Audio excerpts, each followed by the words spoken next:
Hey guys, what's going on? My name is Zenitton, and welcome to today's video for the Legends of Runeterra. We are continuing on with spoiler season. We have another champion. We have more Shurima cards. It's Nasus, and I'll be honest with you, my first impressions of Nasus are he's kind of underwhelming. But some of the cards, though, that have been revealed with him are pretty good in my opinion. So, let's get into it and look at the cards real quick. All right, here we go. We also have a new keyword too, just to mention. We have a keyword called slay. It's nothing mechanically new, as this has sort of been in the game. It's just that now, I guess it is new in that it actually matters how many things you kill, but it's not really anything too new. I guess now kills matter, if that makes sense. So first off, before we look at the cards, let's look at the new keyword. It's called slay, like I've mentioned already. You get credit for slaying an ally or enemy if one of your cards kills it via damage, strike, or direct kill effect. So things like Glimpse, killing your own unit will count for a slay. I don't know specifically for ephemerals. It says an ally or enemy, you get a slay for an ally or enemy if one of your cards kills it by strike. So ephemerals kill themselves when they strike or when the turn ends. I don't necessarily think an ephemeral striking something will count as a slay. Like the ephemeral striking something and the ephemeral itself dying, like ephemeral hitting Nexus and dying itself, I don't think that will count as a slay. I don't think ephemerals in general trigger slay. So that's kind of something to keep in mind, but the keyword is nice. I like it. It's nothing complex. It's just like, you're killing stuff and you get, and it increases the slay count or whatever. Now, looking at the new champion, Nasus, who also makes use of the slay mechanic, the slay keyword, if you will. He, in my opinion, is very underwhelming. Nasus is a 6-mana 2/2 fearsome. Very expensive card. He has +1/+1 for each unit you've slain this game. That is fine, but here's the thing. Hush is a card. When I strike for 10 damage is how to level up Nasus. Now, when Nasus levels up, he's a little bit better. He gets Spell Shield, and enemies have -1, -0. A little bit of a fearsome synergy right there. Also, I guess the buff of +1/+1 is an ongoing effect, I assume from how it's worded. So if something dies, Nasus will get +1/+1. I assume it's not a summon ability like They Who Endure. So I guess you could be a little cute and be like, oh, I'll kill something on the board in response to my opponent's kill spell to buff Nasus and give him +1 health, sort of, right? Your opponent, like you have a 5/5 Nasus and your opponent tries to, like, I don't know, Thermogenic Beam for 5 or whatever. And you're like, okay, I will respond to that by playing, I don't know, Glimpse on my own other unit to make Nasus a 6/6. At least that's how I'm assuming Nasus works. If he doesn't work like that, he's really garbage.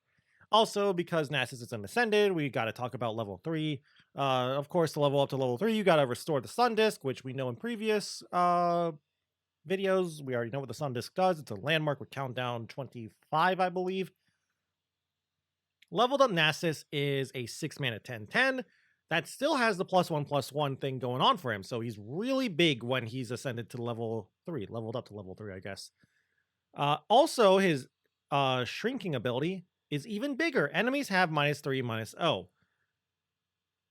Similar to Renekton, his level 3 form seems like a huge, really game-ending card, which it kind of has to be because there's a lot of work that goes on into leveling up these Ascendant to level 3. But I honestly still don't think he's good enough, in my honest opinion. Yes, there's a lot of synergy with Shadow Isles, and we haven't gotten some cards for Shadow Isles, so maybe when Shadow Isles gets revealed and Shadow Isles gets their champion, which might be Kindred, is what a lot of people are assuming, maybe there will be more obvious synergy. Maybe there's some not so obvious synergy already in the game that people aren't thinking of, myself included. I don't know. He's just a build-around champion that needs synergies to find a home. I just really think he's not strong enough for a 6 drop.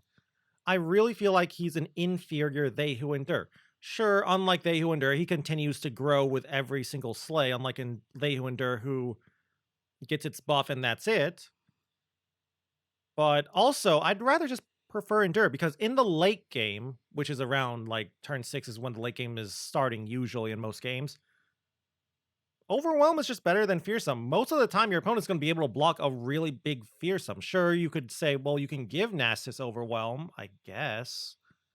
But like, I guess a good example of a big Fearsome in the late game would be what? Legion General, the 5-mana 4/4 from Noxus that gets +1/+1 for each unit that was stunned and recalled.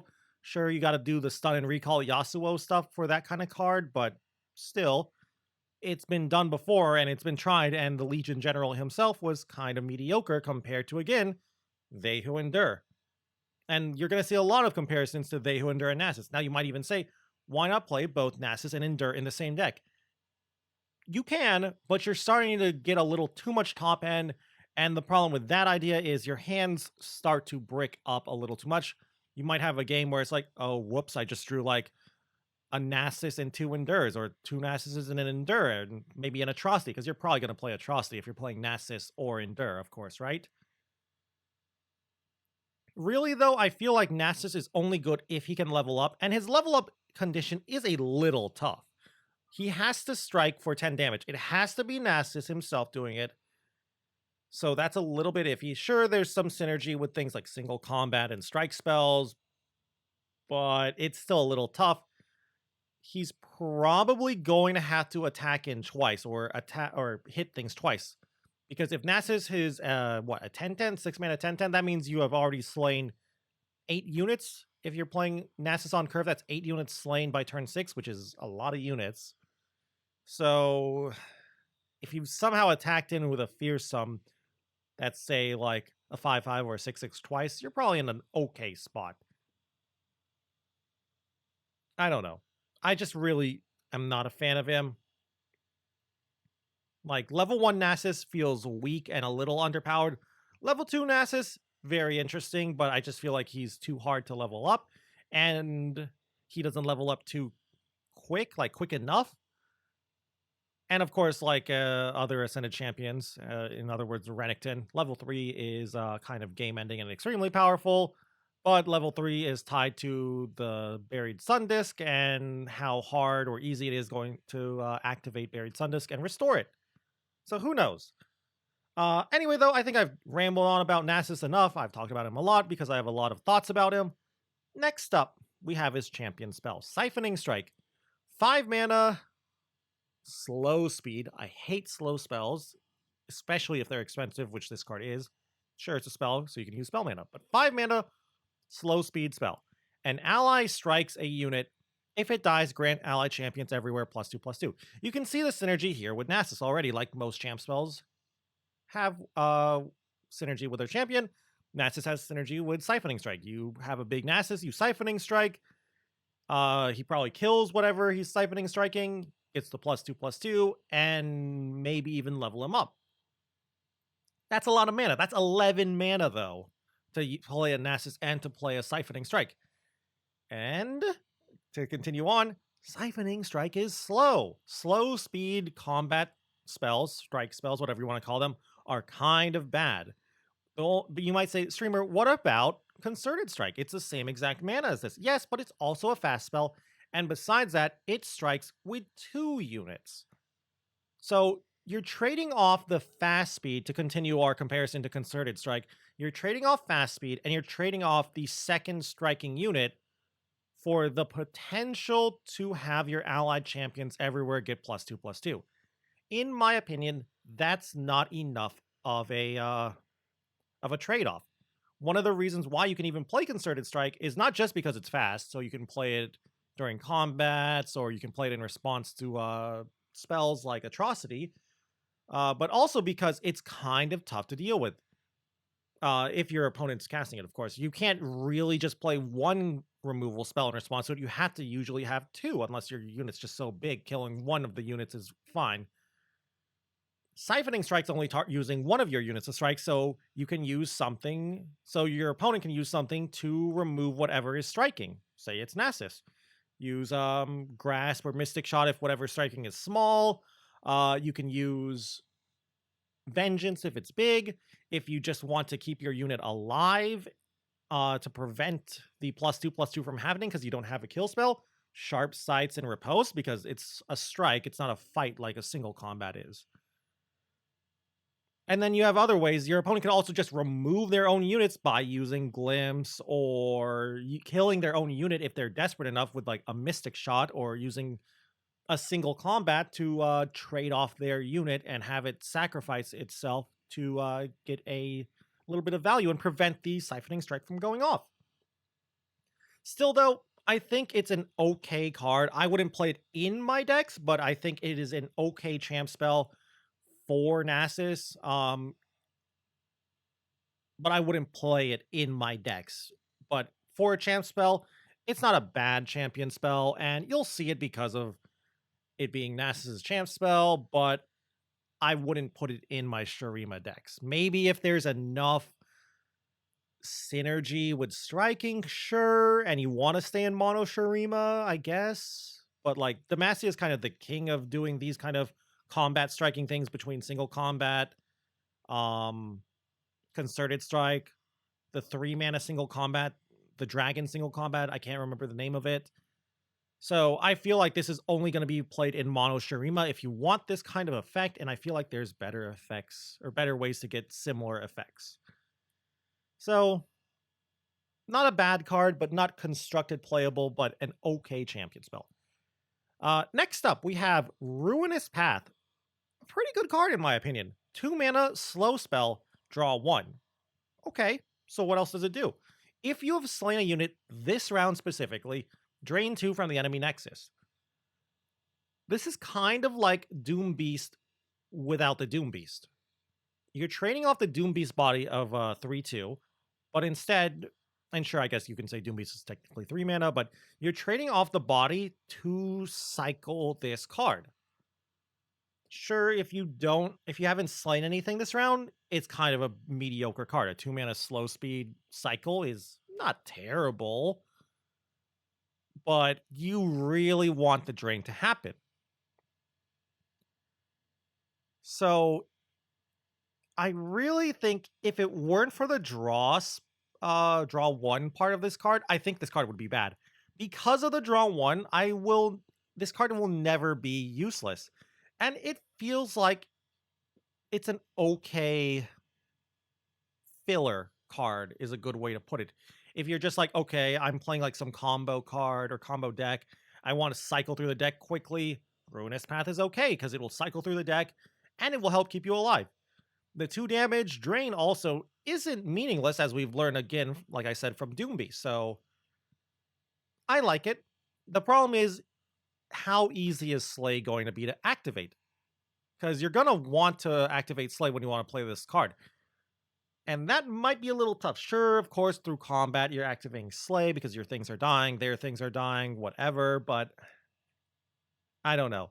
And if there's somehow an aggro deck that wants this deck, maybe. I don't think an aggro deck likes this. It feels like a more mid-rangey card.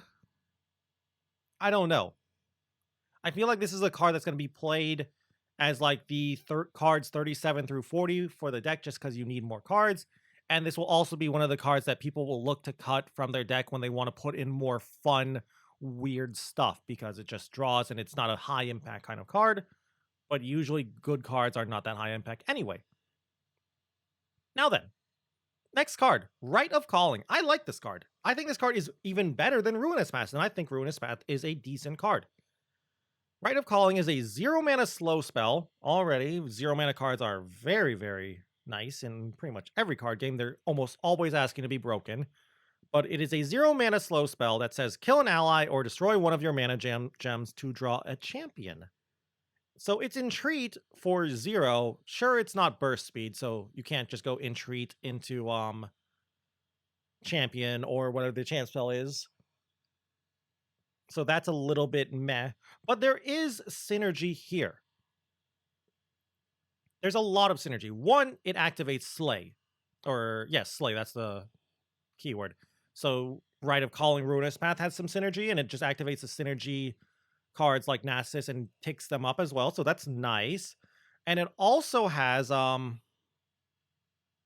synergy with the other cards that care about you having less mana than your opponent. I can't remember the name of the 2-mana destroy a follower card if you have less mana than them, but that is good with this card. It's also pretty good even without any kind of synergy, like any Slay synergy or less mana than your opponent synergy. It's still okay at turn 10 to find your ally. Because you probably already have all the mana you need. So the destroying mana gem probably doesn't mean too much then. But granted, at turn 10, you've probably found at least one copy of your champions by now. And it is technically random. So if you're running more than one champion in your deck, you are kind of flipping the coin for a champion instead of this card letting you pick the champion you want to draw. Still, though, champions are usually the cornerstone of decks, and you usually tailor your strategies around your champions. So redundancy is always good with being able to draw your champions, as we've seen from cards like Entreat. And while it's a non-collectible card, Written in Stars are both great cards, so I assume Rite of Calling is going to be decent.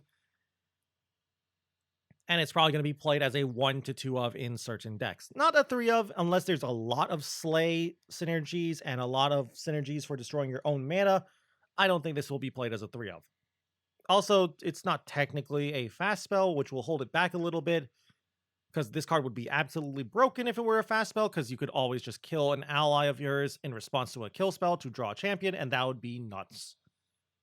Next card, we have Bakai Reaper. 1 mana, 1/2. When you slay a unit, grant me +1/+L. This card's interesting. I don't really know how to evaluate the guy. The thing, whatever you want to call it. Fearsome aggro and fearsome decks in general, I guess, love 1-drops. They help activate Nightfall, which you're probably going to have because fearsome and Nightfall kind of go hand in hand. And it's not that difficult to bring it up to 2 attack. Now, I believe this card has to be on the field for it to get the buff. I don't think if this card is in hand or deck, it's getting the buff. It doesn't say like, when I'm summoned, I get +1/+0 for every unit you've slayed. Instead, I assume this card has to be on the field to get the +1/+0. So you're going to have to do a little bit of work. But if you can just get the first slay trigger, this card is decent. A 1-mana 2/2 with Fearsome is good enough by itself. So I like the card. I just don't know if you'll be able to fit Bakai Reaper into a Fearsome deck if you're not a Mono Shurima deck. Because I feel like Shadow Isles itself has enough 1-drops that you don't need more. Maybe they'll replace some, but I think the Bark Beast is a good enough 1-drop. Maybe this will replace Hapless Aristocrat in the more Nightfall-oriented lists. But still, I think this card is good. I think this card will see play. Next up, Weight of Judgment. I don't know about this card. This card is weird. It's slow, which I don't like, but what is Weight of Judgment? 4 mana slow spell, deal 2 to a champion or 7 to a follower. Kills TF. That's nice always, but eh. A TF player usually has some way to protect TF on the turn they play him, whether it's through Bastions, whether it's through Sunblessed Vigor, Pale Cascade, whatever. This removal is very efficient and very good against followers, but most of the time when you want to use removal, you want to kill champions. This sucks at killing champions, except for the smallest of the champions, like Zoe, Teemo, and TF, and probably a couple of others that I'm not thinking of, that are just bad because that's why I can't think of them. Slow speed is also a very big downside because it's almost always going to be getting you a 1-for-1, so that's kind of meh. But still, I feel like if you're just looking for like a big removal spell that it can target champions, sure, but if that will, let's just say it can only target followers, this is okay. Because like I said, it can only target, no, it can target champions, but most of the time, this card's not killing champions, at least on its own. Sure, I guess you can use it to finish off champions. So that's nice. But yeah, this card is mostly going to be killing followers and smaller, more mid-gamey champions like Teemo, Zoe, and TF, like I said. So maybe as like a 1 of or a 2 of if you're really strapped for removal. But I don't think I think Shurima has enough ways to remove cards they won't have to play this. Maybe as a 1 of though. Next up. Now this card is, in my opinion, the most powerful card of all the cards here. We have Rampaging Bakai. Rampaging Bakai is nuts. 5 mana, 4/6. Okay stats for the cost. Not terrible, not awful. Just pretty good, pretty solid. 5 mana, 4/6, Overwhelm. Okay, it's getting a little bit better. Decent body, decent keyword. Play. If you've slain 4 units this game, an enemy and I strike each other. That is nuts. A 5 mana 4/6 with Overwhelm is already okay stats for the cost with a relatively okay keyword. A 5 mana 4/6 on curve. Let's assume on curve and you've activated it. You've slain 4 units. That is crazy. Sure, you can argue they're technically striking each other, but you get to first off, you get to control what you choose. So you're obviously going to choose something that this guy can kill, while hopefully it is small enough that this guy can kill it without dying itself. Now, I will say, I'm pretty sure you have to slay something or you have to strike something if you've slain 4 units. So if your opponent only has a big unit, like let's say your opponent's only unit on the board is something big like, I don't know, Eclipse Dragon or Infinite Mind Splitter or something, are you forced to sacrifice this guy into a big unit if that's literally their only unit? I think the answer is yes, right? Because it doesn't say like you may strike an enemy or you may choose an enemy and they strike each other. So that's kind of awkward. Now, granted, I don't think that will ever show up too often. It will show up, don't get me wrong, but it will not show up too often. And when that happens, I feel like you just won't play this guy, obviously, because you'll be like, okay, well, I can't play this guy. I'll just save him until my opponent plays something small, right? And I also do like that it is a playability. It doesn't go off at burst speed, in other words. So one, it gives you counterplay if your opponent's playing it, so you can be like, oh, I don't like that. Let me play like a Vengeance to kill the guy so it doesn't strike, or let me play a Troll Chant or something to shrink the guy, or let me play a Riposte to make my guy survive the combat and kill the Rampaging Bakai. And vice versa, you can be like, okay, I want to try and kill something big. Like, let's say they have, I don't know, a Cythria, a 6 mana Cythria. And you're like, I really want to kill that 6 mana Cythria they got.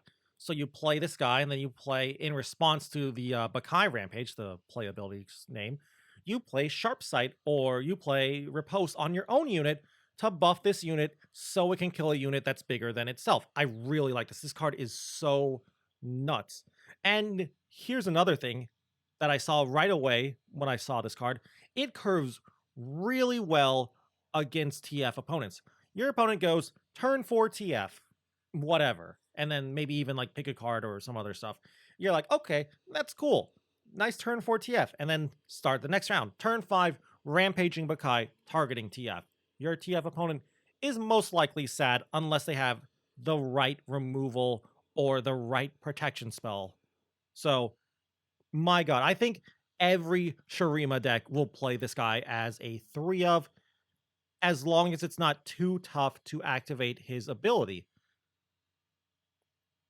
Now, how many of them? I think 3 of, but I could see 2, because he is a little bit tough to activate on curve. So maybe you won't want to play him on curve. Still, though, this guy is nuts. Easily one of the best cards we've seen this entire spoiler season. It's crazy. Now, the next card. I misread this card when I first read this card. Spirit Fire. 7 mana burst speed spell. Give enemies -2, -0, and round end, deal 2 to me this round. I read this wrong because I thought it said it gives enemies -2, -0, and at the end of the round, you take 2 damage. But and then I reread it because people told me, streamer, you're dumb and can't read. I reread it and it says, if my chat is correct, that the dealing 2 is being dealt to your enemy's units. So they get -2, -0 for the round, and then at the end of the round, those same units are also having 2 damage dealt to them. It's an expensive spell, don't get me wrong, but it is burst speed. That's nice. It's kinda like, Withering Wail and Avalanche. Withering Wail, it's like Withering Wail because it's sort of pseudo healing you because of the whole -2, -0. It's like Avalanche because of the dealing 2. I think this is a very solid card for control Shurima decks. It's going to punish wide boards similar to how Avalanche does. Sure, it's slow, and the earliest you can play it is turn 4, and that uses up all of your mana, but still, unlike Avalanche, this only is one-sided. It doesn't hit your own board, so that's also really nice. Great card, really expensive, but I think you'll see it as like a 2 of in most control Shurima decks, if control Shurima is even a thing. Next card, we got Sanctum Conservator. Bad card. Really, really bad card, in my opinion. Worst card? Question mark? Not, maybe not. Maybe Siphoning Strike's worse, but this is probably one of the worst cards that's spoiled today. Not overall, there's worse than this guy out, but from this pool of cards, this is probably the worst, if not the second worst card that we've seen today. Sanctum Conservator is an 8 mana 8/5, kind of mediocre stats for the cost, but not terrible. You're not really playing big expensive cards for their mana or for their stat line. Fearsome, okay, it's a little bit better. 8 mana 8/5 with Fearsome, still a little light on the health, but whatever. What's his playability do? Play, if you've slain 13 units this game, kill all enemy followers, then summon a copy of me. That is a huge effect that's extremely hard to have go off. Now you might say, streamer, doesn't a They Who Endure list kind of slay that many in a game? Yes, but no, because a lot of Endure stuff that's dying are ephemeral stuff. Think like saplings and stuff from the Blighted Caretakers. I don't know. I really just don't know. 13 units is a really big task. It's a very big ability and very impactful. Also, quick note, it only hits followers. It doesn't hit champions, so your opponent might still have a board even after this guy's gone off. But 8 mana, let's assume you've gotten the ability, you've slain 13 units. 8 mana for 2 8/5s that clear the board of followers, and it's a one-sided thing. It's not symmetrical. It only clears enemy followers is crazy. Crazy good.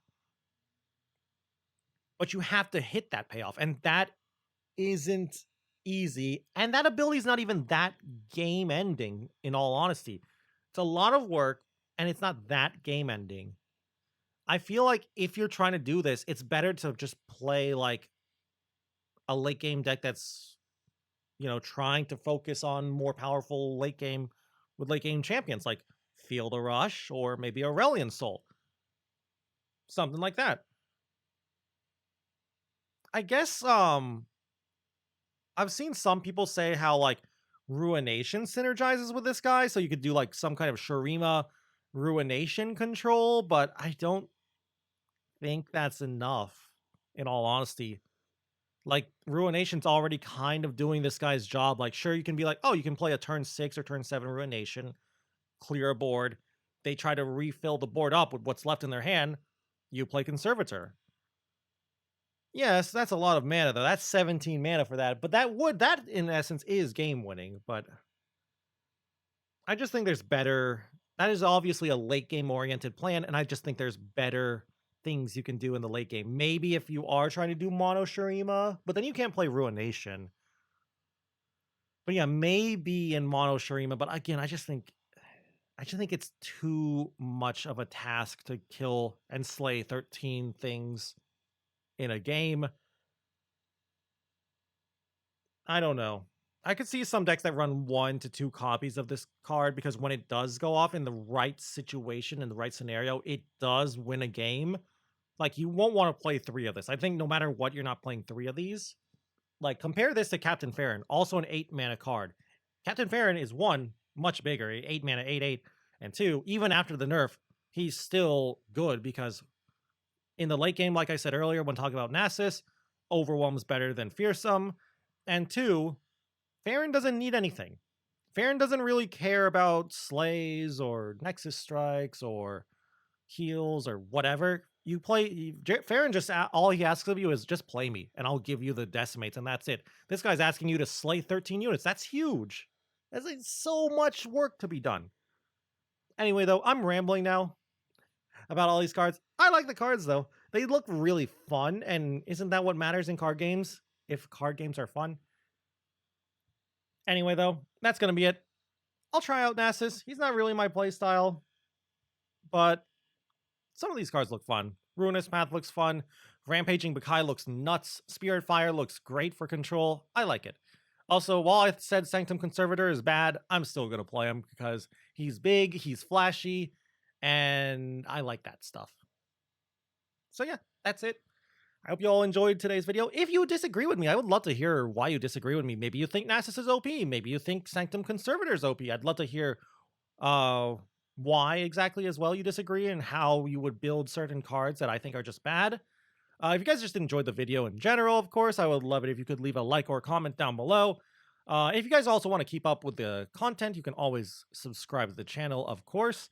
And if you want to watch me play some more Legends of Runeterra, you can always go and check me out on my Twitch TV account at twitch.tv/Senaton. I play and stream Legends of Runeterra there pretty much every single day. Anyway, though, that's enough of me rambling. Hope you all enjoyed the video, and I can't wait to see you all in the next one. So until then, bye!